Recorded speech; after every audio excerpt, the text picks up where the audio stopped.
আসসালামু আলাইকুম। কেমন আছেন বন্ধুরা? আশা করছি কাছের এবং দূরের, দেশে এবং দেশের বাহিরে যে যেখানে আছেন পরিবার নিয়ে আলহামদুলিল্লাহ ভালো আছেন। আল্লাহর রহমত এবং আপনাদের দোয়ায় আমিও পরিবার নিয়ে ভালো আছি। সামনেই কোরবানি, তাই আপনাদের জন্য ঈদের একটা রেসিপি নিয়ে হাজির হয়ে গেলাম। যেহেতু কোরবানি এই সময় কম বেশি সকলের বাসায় গরুর মাংস থাকবে। আজকে আমি যে রেসিপি নিয়ে হাজির হয়েছি তার নাম হচ্ছে বিফ বাদামি কোরমা। আগের রেসিপিতে আপনাদেরকে বলেছি রান্না হচ্ছে একটা শিল্প। শিল্পী যেভাবে তার রং তুলি দিয়ে একটা ছবি সুন্দর করে তোলেন, তেমনি রান্নাটাও মনোযোগ দিয়ে করলে শিল্পীর রং তুলির মতো হাতের ছোঁয়াতে অনন্য হয়ে উঠবে। আসুন আমরা সকলে মনোযোগ দিয়ে পরিবারের জন্য রান্নাটা করি। রেসিপিটি যদি ভালো লেগে থাকে তাহলে চ্যানেলটিকে সাবস্ক্রাইব করে আমার পাশে থাকুন। আপনারা যদি আমার পাশে থাকুন তাহলে আমি আপনাদের জন্য আরও ভালো ভালো রেসিপি নিয়ে আবারও আপনাদের সামনে হাজির হতে পারবো। লাইক শেয়ার কমেন্ট করতে ভুলবেন না। তাহলে চলুন দেখে নেই কীভাবে এই বিফ বাদামি কোরমা তৈরি করব। বিসমিল্লাহ বলে শুরু করছি। এখানে আমি 1 কেজি গরুর মাংস নিয়েছি। মাংসটাকে আমি এভাবে ছোট টুকরো করে কেটে নিয়েছি। আপনারা ইচ্ছা করলে একটু বড় টুকরোও কাটতে পারেন। আর এটা আমি ধুয়ে নিয়েছি আগেই। আর এখানে আপনারা গরুর মাংসের পরিবর্তে এটা মাটন বা চিকেন দিয়েও করতে পারেন। এখন চলে যাব মূল রান্নায়। চুলায় আমি একটা কড়াই বসিয়ে দিয়েছি। 3-1 কাপ সয়াবিন তেল দিয়েছি এবং 3 টেবিল চামচ ঘি দিয়েছি। এখন দিয়ে দিচ্ছি হাফ চা চামচ শাহি জিরা,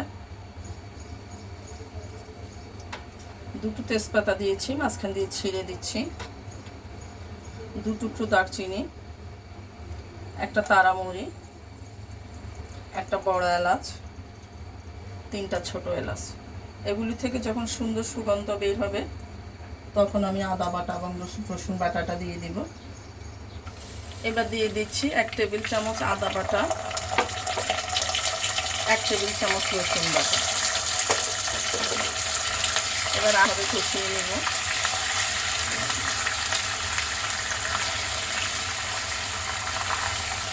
দিয়ে দিব হাফ চা চামচ সাদা গোলমরিচ গুঁড়ো। এখানে আপনারা কালো গোলমরিচটাও ব্যবহার করতে পারেন, কারণ সাদাটা ব্যবহার করলে ভালো হয়।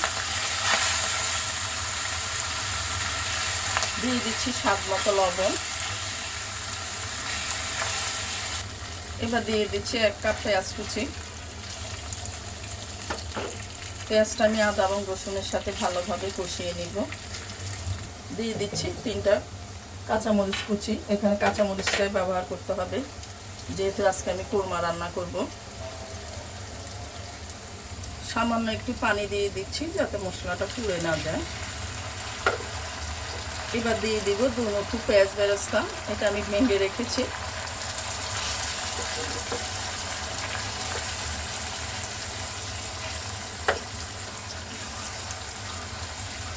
এবার দিয়ে দিচ্ছি হাফ কাপ থেকে একটু কম বাদাম বাটা। এখানে আমি 3 রকমের বাদাম বাটাই দিয়েছি। কাজু এবং আমন্ড দিয়েছি, 2 রকমের বাদাম বাটা দিয়েছি আমি। আর যাতে তলানিতে লেগে না যায় সেই জন্য একটু তরল দুধ দিয়ে দিচ্ছি, কারণ বাদাম তলানিতে লেগে যেতে চায়। সময় নাড়তে থাকবেন যাতে বাদাম বাটাটা তলানিতে লেগে না যায়। এবার দিয়ে দিচ্ছি আমি মাংস।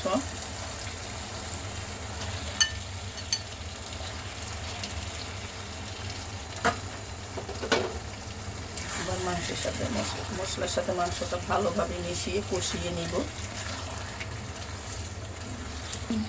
এবার 1 চা চামচ চিনি দিয়ে দিচ্ছি, এটা স্বাদের ব্যালেন্সের জন্য দিয়েছি। দিয়ে দিচ্ছি 1 কাপ তরল দুধ, সাথে 1 কাপ পানি দিব আমি আরো। দিয়ে দিচ্ছি 1 কাপ গরম পানি, যদি পরে লাগে আমি আরো একটু পানি দিব। এবার আমি এটা 40 মিনিট ঢেকে রাখবো।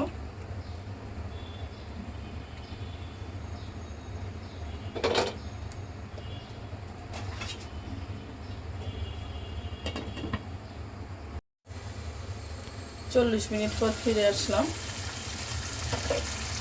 আমি অফ ক্যামেরা কয়েকবার নেড়ে ছেড়ে দিয়েছিলাম।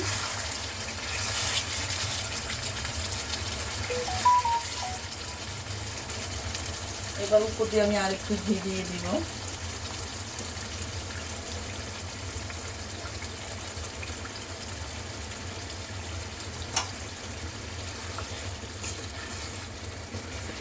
চুলাটা অফ করে দিচ্ছি। আমার বাদামি কোরমা একদম রেডি।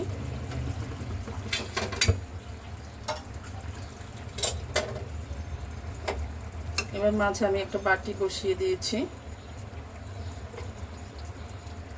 দিয়ে দিচ্ছি কয়লা।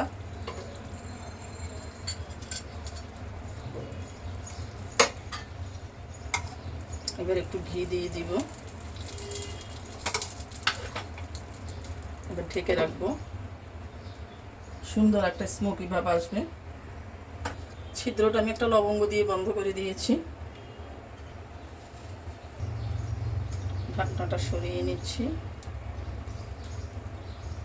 খুবই সুন্দর একটা সুগন্ধ বের হয়েছে।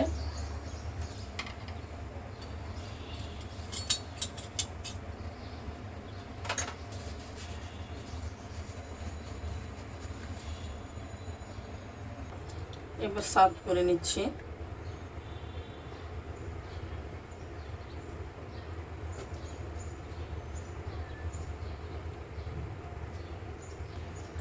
দেখেন লুকটা কতটা সুন্দর হয়েছে দেখতে। ঈদে আপনারা ট্রাই করতে পারেন। এই বাদামি কোরমা আপনারা পোলাও, পরোটা, নান যেটার সাথে খাবেন, খাওয়াটা জাস্ট জমে যাবে। আজ এই পর্যন্ত, আবারও দেখা হবে নতুন কোনো রেসিপি নিয়ে। আল্লাহ হাফেজ।